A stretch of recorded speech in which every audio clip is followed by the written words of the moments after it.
르네상스요. 르네상스가 일어나는 거. 그러니까 유럽이 커지는 것에 유럽이 뭐 지금 어디든 미국까지 아메리카까지 다 정복하고 그렇지 않았습니까? 그러니까 영국과 스페인 스페인 갖고 뭐 금방 생각이 안 나는데 포르투갈이요, 맞아요. 스페인 옆에 있는 포르투갈이 이제 스페인과 포르투갈은 남아메리카, 그리고 미국은 북아메리카를 거의 지배했었어요. 뭐 지배했던 게 뭐 어떤 물리적이 아니라 그 영적으로 또 모든 것들을 그렇게 이끌어가는 그런 모습 속에서 아메리카는 컸죠. 근데 이렇게 될 수 있는 진정한 그 의미는 어디서부터 시작됐을까요? 그러니까 기원전 500년 전에는 그러니까 중국에서는 공자, 맹자, 순자 할 것 없이 여러 철학자들이 나왔죠. 근데 같은 시기에 그리스에서는 소크라테스, 플라톤, 아리스토텔레스를 포함한 사람들이 이제 거기서 무척 많이 나왔죠. 같은 시기예요. 그래서 이제 그 사람들이 이제 같이 중국도 커나가고 그 다음에 유럽도 커나가는데 갑자기 유럽이 그러니까 국력으로 커지는 것이 그냥 다른 국가 비슷비슷하게 커진 게 아니라 강력하게 컸었어요. 그러니까 유럽을 왜 강력하게 퍼지는 그런 배경이 있을 거 아니에요. 그 배경이 지금 십자군 운동과 그 다음에 지금 오늘 드릴 수 있는 말씀드리는 르네상스에서 그것이 그 배경이 들어가고 그 배경 속에서 역사해 줬습니다. 어쨌든 중세는 십자군 운동일 때는 십자가 운동 계속 될 때까지는 봉건 제도가 유럽의 봉건 제도가 그대로 거기 있었거든요. 그리고 중국과 뭐 아시아 이런 데서 다 거의 다 세계가 봉건 제도에 있었어요. 그런데 갑자기 유럽이 제일 처음 봉건 제도를 완전히 무산시키고 그다음에 거기에다가 이제 다른 그러니까 중국과 인도, 한국 뭐 이런 데서 전 세계에서 벌어지는 그러한 것이 아닌 놀라운 것들을 이제 그들이 습관되어지고 그들이 이제 그런 것들을 이끌어갑니다. 그런 것들을 이끌어가는 배경이 바로 그 십자가 운동이었어요. 십자가 운동이 한 번 일어나고 두 번, 그 정도 일어났으면 그런 배경이 안 깔렸을 텐데 이 무려 200년이나 200년이면 30세를 그 한 세대로 찐다면 7세대. 그러니까 그들이 7세대를 많은 것들을 보게 돼요. 그러니까 자기 나라 주변만 보아지는 것이 아니라 이 유럽은 그때 이제 이슬람 세계가 어떤지 또 그 발전은 뭐가 발전되고 뭐가 잘못되는지 그런 것들을 다 파악하게 돼요. 그러니까 그 사람들은 이제 유럽에서는 전 세계의 모든 것들을 받아들이고 어떻게 할까라고 하는 것을 이제 십자가 운동이 끝나면서 그런 것들이 일어나요. 십자가 운동이 끝날 때 제일 먼저 좀 힘을 잃은 것은 교황이에요. 그러니까 교황이 너희 십자가 운동은 하나님이 함께해서 틀림없이 이길 테니까 나가라를 그게 8절까지 그렇게 했었던 겁니다. 근데 어쨌든 다 실패하고 그 실패가 사실 중요해요. 왜냐하면 실패가 어떤 것에 실패가 있으면 그것을 보고 완전히 망하는 사람이 있는가 하면 그 실패를 보면서 자기들이 아주 부쩍 커나가는 그런 역사인 게 실패예요. 그러니까 이게 두 번째부터 8절까지 계속 실패를 하면서 그들이 바라본 것은 이제 그들이 교황으로부터 내려지는 믿음만 바라본 것이 아니라 이제 여러 가지 인간들의 그 상황이나 인간들이 어찌 사는 것, 또 어떻게 하면 그 인간들이 크게 될 수 있나를 파악할 수 있었던 것이 십자가 운동이 끝날 때쯤이에요.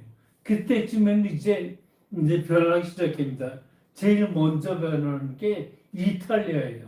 이태리에서는 왜 이렇게 제일 먼저 쓰셨죠? 이태리에는 로마가 있었기 때문에 그 로마를 통해서 많은 것들이 들어와요. 또 동로마가 있죠.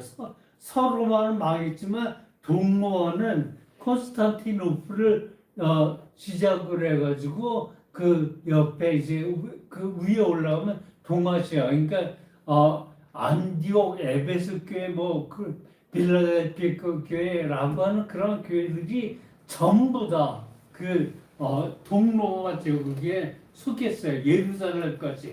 예루살렘까지 쭉 이어서 에반가로 쭉 올라가면서 그렇게 정했었거든요. 어쨌든 그런데 이렇게 커가고 있는 그런 많은 모습이 있는데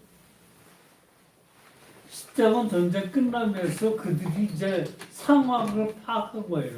그러니까 교황에서 내려오는 그 믿음 체계로는 다른 것들을 보게 된 거예요. 그러니까 인간 미가 그렇게 된 거죠. 그러니까 그때부터는 그제 그리스에서 내려드는 그 철학이라든지 의학, 수학 뭐 여러 가지 그런 것들을 이제 인간적으로 받아들이. 그 이렇게 인간적으로 받아들이기 전에는 다 교황에서 믿음만, 그러니까 이 세상에 믿음만, 그러니까 하나님께 기도하고 그 생활 속에서만 빠져들어야만 했어요. 지금의 어떤 목표가 같으면 이슬람인 것 같아요. 이슬람은 지금까지도 그들이 이제 그들은 AD 500년이요. 그러니까 그리스가 태어난 지 500년 후에서부터 처음에 그 마음의 그런 것들을 이제 깨닫기 시작해서 이제 지금 이 십자군 전쟁이 일어날 때는 그 이슬람이 그 콘스탄티노플 주의를 해가지고 그리스를 빼고 그리스 유럽 쪽은 빼고 아시아 쪽을 거의 이슬람이 점령을 했어요. 사우디아라비아에서 시작을 했으니까 메카라든지 그런 것들은 모두 사우디아라비아, 그러니까 마음의 그러한 것들을 다 했으니까 거기에만 소아시아 지방만 이제 그들이 있으면서 소아시아에서 이제 콘스탄티노플 동로마 제국이 1477년에 망하게 돼요. 그러니까 서로마는 417년에 그게 망했거든요. 근데 그 동로마는 1477년까지, 그러니까 약 1000년을 그런 그 모든 것을 그렇게 바라보게 됐죠. 어쨌든 그 간극 속에서 동로마가 어쨌든 무뎌지고 이제 엎어지고 이슬람이 이제 모든 것을 차지하게 됐죠. 이러면서 유럽이 이제부터 그 이스라엘 그런 것들을 배워지게 하면서 서로 실력이 비슷비슷하죠. 그러니까 군사력이나 모든 것이 다 비슷비슷했어요. 그러니까 이 비슷비슷했는데 유럽이 이제 다 발전하기 시작해요. 그 모두 다 지금의 르네상스예요. 그러니까 십자가 운동이 끝나고 난 다음에 이 르네상스가 이제 일어나게 되는데 그 르네상스가 이제 놀랍게 이제 발전하게 돼요. 십자가 전쟁이 끝나고 난 다음에 그 봉건 제도라고 하는 그런 것이 아니에요. 거기 이탈리아 북쪽에 많은 도시들이 이제 깨어나기 시작하거든요. 그렇게 깨어나는데 그들이 많은 돈을 가지고 장사를 하는데 이슬람 쪽에 있어나 다른 모든 게서 들어오는데 그걸 살려면 돈이 있어야 돼. 자기들이 가지고 있는 땅 속에서 이루어지는 그 곡식이나 그런 것들은 물론 팔아서 그렇게 해도 되지만 너무 복잡하니까 이제 그 사람들을 자기네 영주들이 그 눈에서 나오는 볼이라든지 밀이라든지 이런 것들을 그 물품으로 받지 않고 돈으로 내게 했어요. 그러니까 그 사람들도 이제 농사를 지면서 어떻게 하면 돈들이 이루어질까라고 하는 물품을 팔았었겠죠. 어쨌든 그러면서 돈이라는 것들이 돈이 돌게 돼요. 그러니까 돈이 돌게 되면서부터 이제 르네상스는 아주 완전히 바뀐 거죠. 봉건제도 그 농자에서 장사, 그 다음에 이제 공업, 그러니까 상업이나 공업 이런 쪽에서 발전하면서 도시들이 발전해. 이 도시들이 발전하면서 거기 도시에서는 이제 농사를 짓는 것이 아니죠. 그 도시에서는 전부 다 뭘 사오거나 이렇게 하거나 그런 것들을 서로 교환하고 그런 것들이 돈이 돌면서 지금의 시대하고 똑같겠죠. 그것들을 시작한 게 이제 어디냐면 유럽이에요. 그러니까 유럽에서 보니까 그렇게 되어지니까 삶에 사는 모습이 이제 농사만 짓는 것보다 많은 것들을 공부하게 되고 또 인간이 뭐다, 인간 외에는 어떻게 이루어진다라고 하는 무슨 여러 가지 그런 것들이 지금과 같은 이런 생활들이 이루어지기 시작했죠. 이 이탈리아에서 그 제일 처음 발전한 건 로마의 역사도 있지만 이슬람이 이제 1477년에 바로 전에 완전히 이 콘스탄티노플까지 완전히 점령해요. 점령하기 바로 전에 콘스탄티노플에 있던 그 학자들, 그러니까 교사들, 학자들, 많은 공부를 하는 사람들, 그 사람들이 모두 다 어디로 가냐면 이탈리아로 가게 돼요. 이탈리아는 어쨌든 로마가 있었던 곳이고 자기들이 가져온 책이라든지 이런 모든 것들이 로마에서 수용하던 것들이에요. 그러니까 그런 것들을 이제 책을 그때는 필사를 해야지만 책이 이루어졌죠. 그러니까 필사하기 전에 이제 원버들, 그러니까 아리스토텔레스가 직접 쓴 책, 플라톤이 직접 쓴 책들, 그다음에 소크라테스는 책을 한 권도 쓰지 않았어요.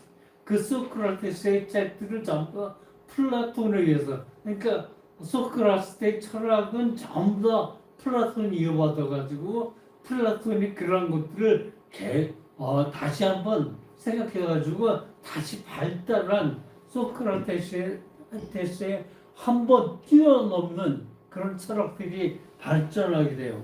이렇게 되어지면서 르네상스 시작되는 거죠. 그러니까 이 사람들이 들어와서 자기들이 콘스탄티노플에서 하던 그런 것들이 아닌 도시라는 걸 그 사람들도 이제 거기 와서 그런 것들을 이제 생각하게 돼요.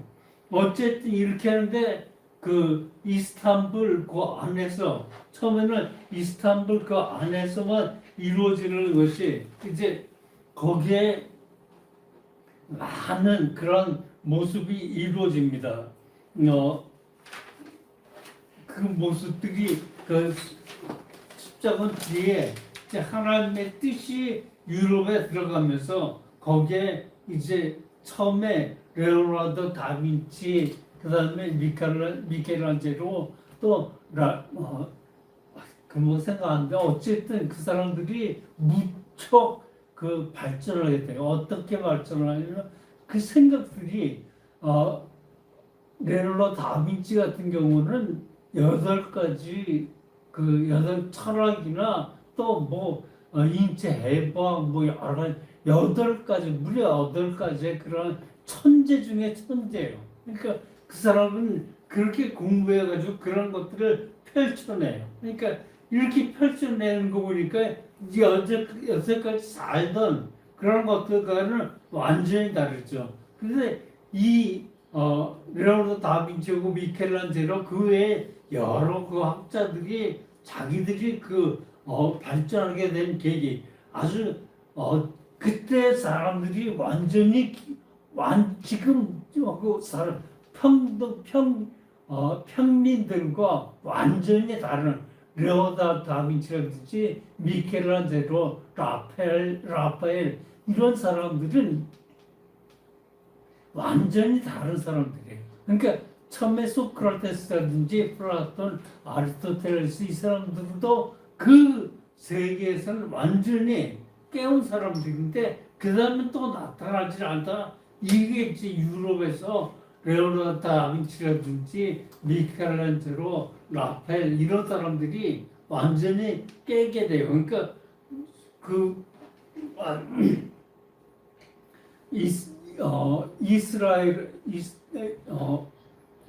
이탈리아에서 그런 것들이 완전히 깨어나요. 그러니까 레오나르도 다빈치, 미켈란젤로, 라펠 이런 모든 사람들이 이태리 사람들이에요. 그러니까 이탈리아 사람들이 그렇게 아주 발전하게 되면서 그것이 이제 알프스 이북으로 넘어가요.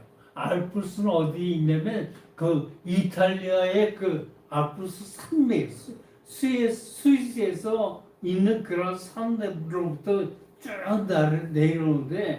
내려오는 게 거기 스위스라든지 독일이라든지 프랑스 이쪽을 쭉 타면서 내려와서 그 북쪽 거기 좀 영향력이 좀 다르게 생겨요. 그러니까 그 알프 산맥 이웃에 이제 영국이라든지 또 프랑스 그 해변과 영국하고 가까운 그런 모든 그 가까운 곳에서 다시 2차로 르네상스가 완전히 발달하게 돼요.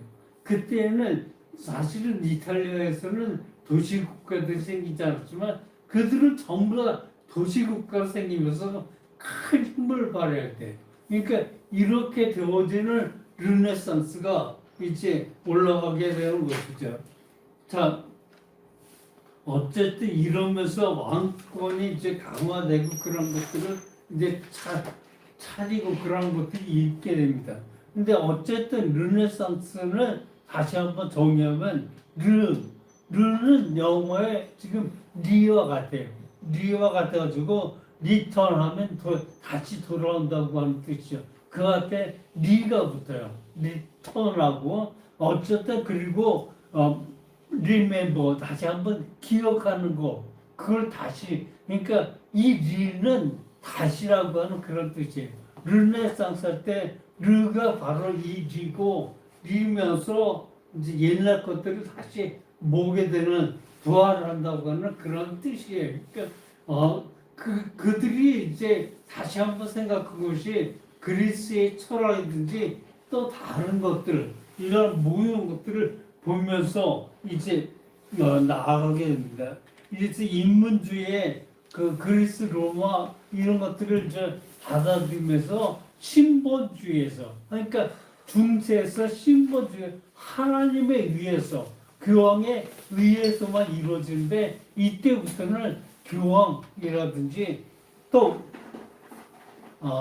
그런 신본주의가 발달한 것이 아니라 인본주의가 발달하게 돼요. 그러니까 이것이 믿음으로는 잘못된 것이죠. 근데 절대 잘못이 아니에요.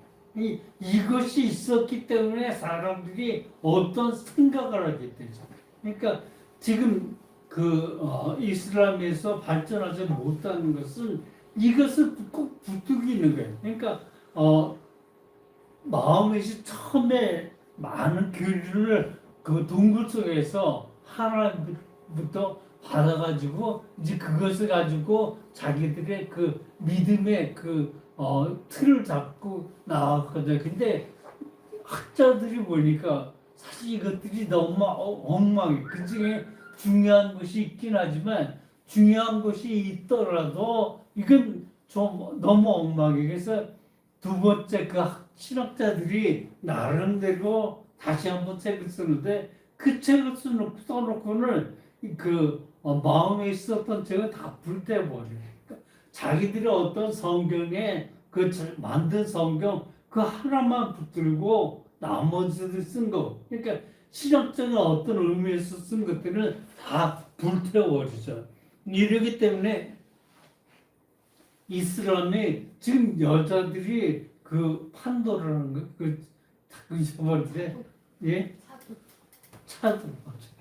차도라고 하는 그것을 쓰는 거. 지금 그것을 써야 하는 의미가 있을까요? 그 전부 다 그 의미는, 그러니까 이란을 보면 나는 완전히 그런 것들을 보게 돼. 몇 번이나 제가 말씀드린 거지만, 그 이란의 팔레비 왕조 때, 그 왕조 때는 여자들이 비키니를 입고 해변에서 그 수영을 하고 그랬어요. 지금 그런 큰일 나죠. 그러니까 제가 이제 제일 그때 생겼던 제일 중요한 것들이라고 하는 것이 비키니라고 하는 것이 제가 보기엔 제일 해서 그것만 외우던데 많은 그러한 것들 자산들이 이제 팔레비 왕조가 미국으로 도망갔고 그 다음에 khomeini나 이 사람이 이란을 붙들고 나는데 그때부터는 차도를 안 쓰면 큰일 나요. 그러니까 이 차도하고 그 비키니하고 너무나 상반되잖아요. 그러니까 그런 것 속에서 여자들이 얼마나 제가 20대 때 거야 아마 그 팔레비 왕조가 망하는 게 그러니까 1970년 그때일 거로 생각해요. 그때 그런 것들을 보다가 이제 그 khomeini가 자꾸서는 이란에 그런 것들을 보고 야 저럴 수도 있나라고 하는 걸 내가 이제 다시 한번 바라보았던 그런 적이 있습니다. 어쨌든 그러면서 이제 많은 것들이 바뀌게 되죠. 이제 이탈리아에서 처음 바뀐 게 페트라르카의 그 서정시예요.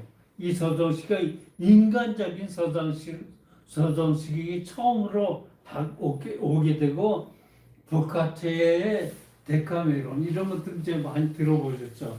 보카체의 데카메론, 마키아벨리의 군주론 이런 것들이 이제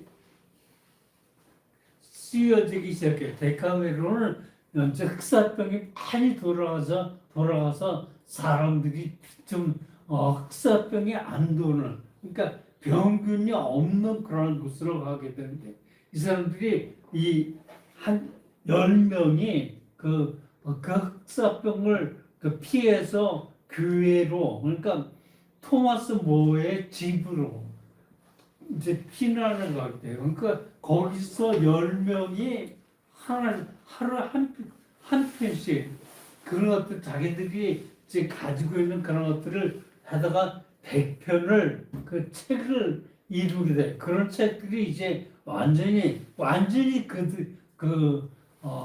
종교와 교황청에서 이야기하는 그런 것들을 완전히 상반된 얘기를 거기서 토론하면서 이렇게 100권의 책을 만들어내요. 어쨌든 이게 데카메론 그 안에서 그 중에 하나에서 데카메론이 완전히 그런 모습에서 쓰여진 것이죠. 그 다음에 이제 마키아벨리의 군주론. 이 군주론은 권력이에요. 정치와 교회는 이게 붙어 있으면 안 되고 원래 떨어져 있어야 되는데 교황이 자기가 교황일 때는 모든 나라들을 이제 완전히 다스리는 식이었어요. 그러니까 이 정치가 아니라 이 교황이 이러니까 그 사람들이 그 신으로 바뀌는 그 신신밖에는 없습니다. 어쨌든 이러한 모습에서 이제 군주론의 마키아벨리의 군주론이 이제 정치와 교회를 분리해야 된다라고 하는 식의 책을 써서 이제 표현했어요.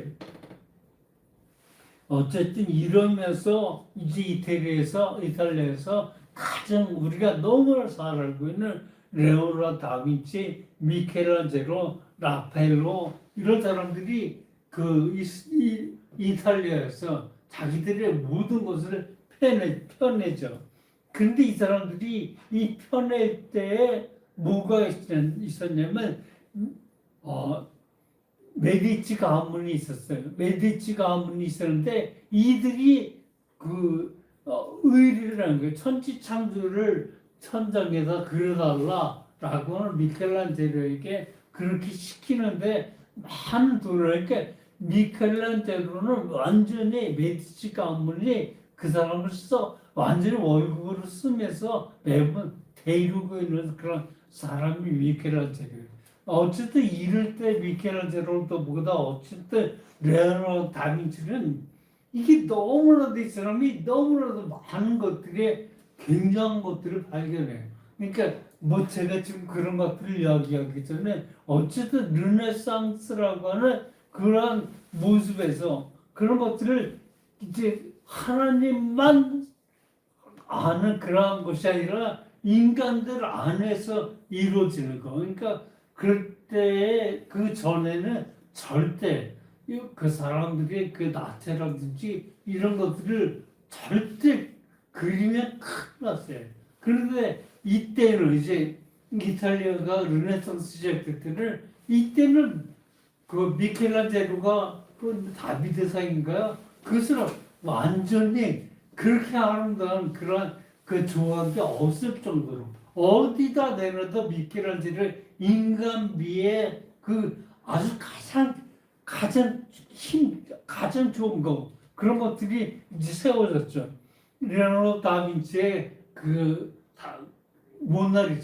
모나리자는 정말 그게 웃는 건지 웃는 건지 가만히 있는 건지 아닌지 이런 아주 미묘한 아주 특이한 모나리자가 특이한 것은 인간으로서 이루어지는 그런 것들보다 이게 완전히 어떤 뭐라고 이야기할 수 없는 그 모나리자의 표정을 보면 이제 그런 것들이 이제 완전히 어떻게 그런 미묘한 것을 생각하고서 그림을 그릴 수 있나 하고서 지금도 어때 루브르 박물관이요 거기 가는데 사람들이 루브르 박물관 하니까 큰 데를 가서 좋은 것을 보자는데 모나리자 한 편만 보고서 그냥 나오게 돼요. 그러니까 그들이 보는 건 모나리자가 왜요? 그만큼 사람들이 저 미묘한 그런 것들이 정말 그릴 수 없을 것 같은 그런 것을 이제 레오나르도 다빈치가 그렇게 하죠. 또 이 레오나르도 다빈치는 여러 가지 제가 다 그런 것들이 중요하지 않고 어쨌든 이렇게 한 편 한 편 그 정도만 갖고 그 사람들이 아주 굉장한 사람들이라고 하는 걸 이제 보게 되죠. 가장 중요한 것이 성 베드로 성당이에요. 이 르네상스의 가장 화려하게 이루어진 게 바로 성 베드로 성당. 여기에 뭐 천지창조 배들 우리의 여자 남자 손가락 이렇게 부딪힐 것 같은 그런 거 보고서 그게 천지창조라고 이야기하죠. 어쨌든 이런 식으로 사람들이 실제로 보는 그런 것들보다 자기들의 생각을 천지창조 막 그냥 산을 그려내고 물을 어떻게 생기게 하고 우주가 어떻고 그런 것들이 아니에요. 천지창조의 그 그림 남자 여자가 손가락 대고 있는 그런 것들에서 많은 것들이 이제 이루어지면서 천지창조의 그런 것들을 그 안에서 바라보게 되죠. 그러니까 이런 것들이 르네상스예요. 원래 처음에는 르네상스는 이제 하나님과 그 인간의 그 교름한 그런 것들을 보다가 이제 깜짝 놀랄 세계를 펼쳐지게 한 게 바로 르네상스죠.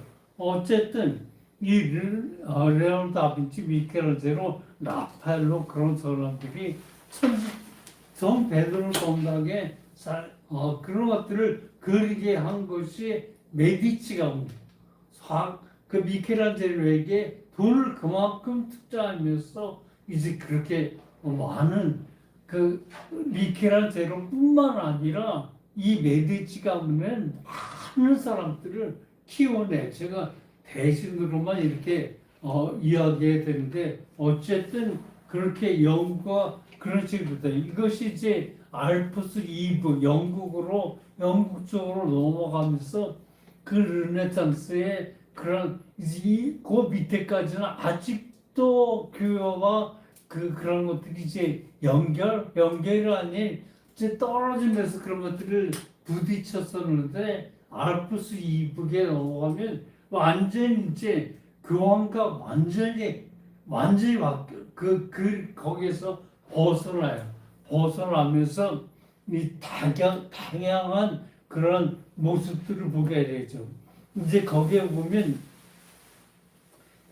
알프스 이북에서 제일 중요한 것은 성경이에요.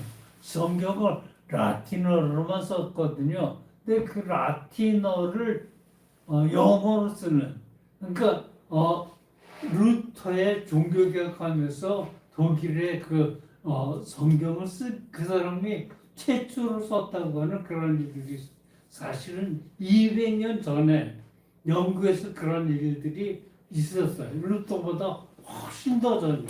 그러니까 영국에서만이 아니라 그 알프스 이북의 그런 사람들이 그런 것들을 가지게 되죠.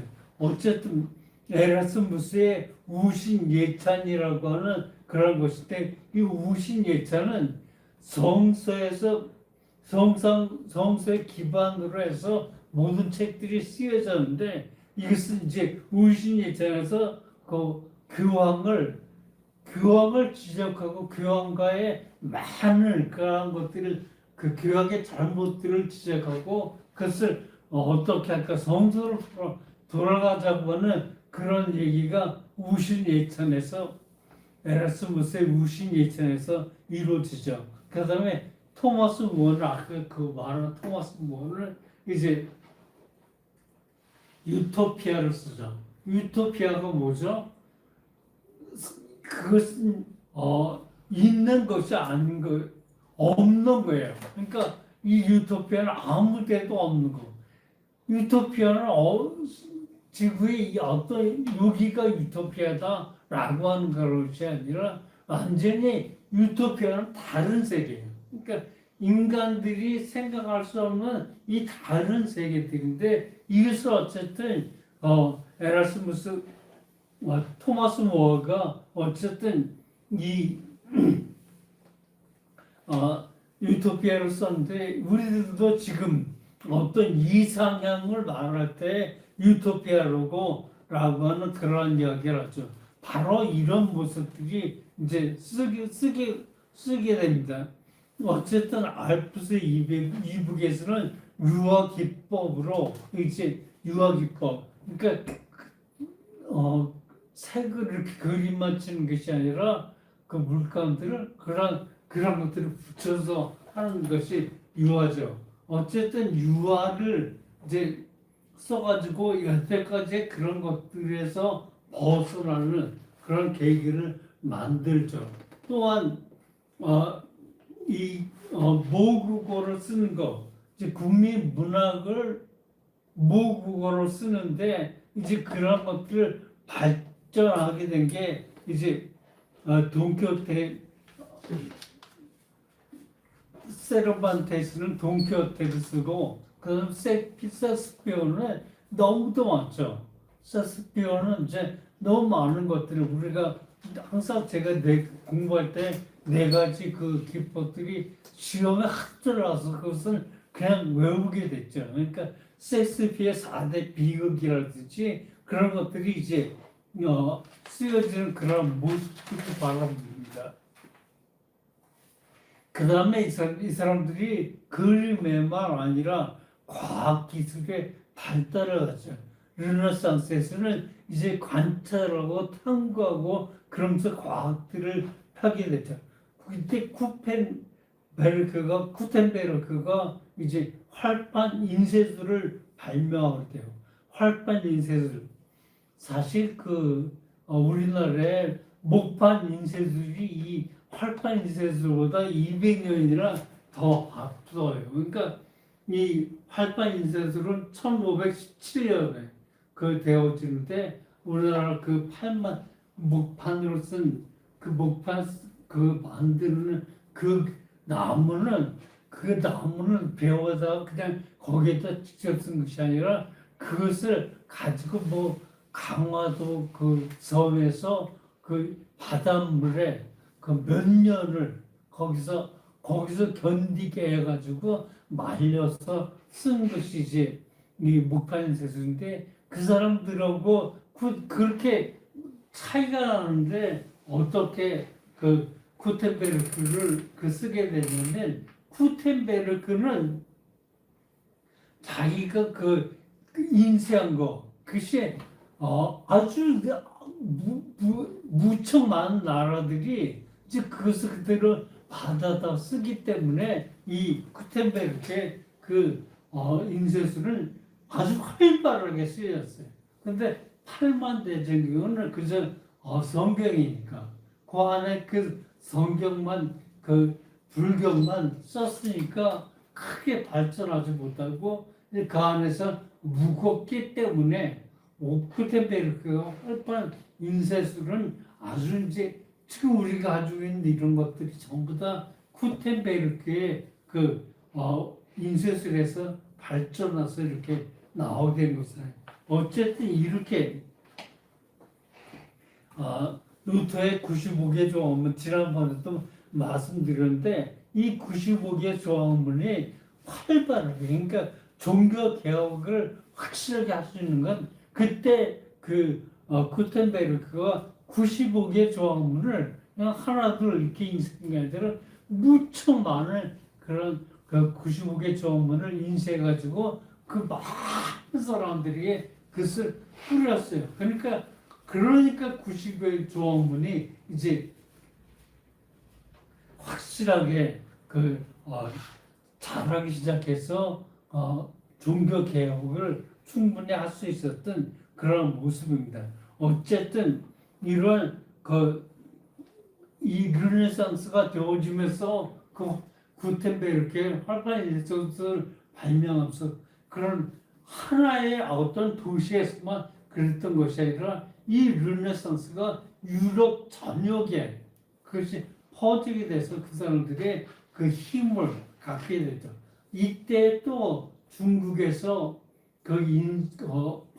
화약과 그 다음에 나침판을 수입하게 돼요. 그러니까 그런 것들을 가져오게 되는데 그것을 그냥 화약 고제 그것에서 끝이 아니라 그것들을 이용해서 이 유럽에서는 놀라운 그런 무기들이 발전하게 돼요. 그러니까 나중에 전쟁을 하면 이 무기들 때문에 이길 수가 없어요. 그러니까 유럽은 그런 모습으로 커가기 시작해서 지금의 유럽처럼 활발하게 확실히 커졌죠. 근데 이제 글쎄 일본이 지금 또 중국이 또 대한민국이 이 유럽의 많은 것들을 제치고서 올라가고 있어요. 어쨌든 이런 모습으로 르네상스가 이루어진다는 것을 다시 한번 발견하게 됩니다. 그러니까 르네상스의 중요한 건 그대로 인간 그 모습이 아니라 인간의 아주 굉장한 것들을 할 수 있는 그런 것들이 있죠. 어떻게 되죠? 머리예요. 머리에서 우리가 쓰는 것은 10%밖에 안 되네. 그러니까 전체 10%밖에 안 되는데 그런 것들 안에서 인간의 놀라운 것들이 무전할 수 있다라고 하는 그런 자신감을 가진 것이 바로 르네상스입니다. 그래서 르네상스를 통해서 완전히 유럽이 커지게 되었다는 것을 다시 한번 말씀드립니다. 기도합니다.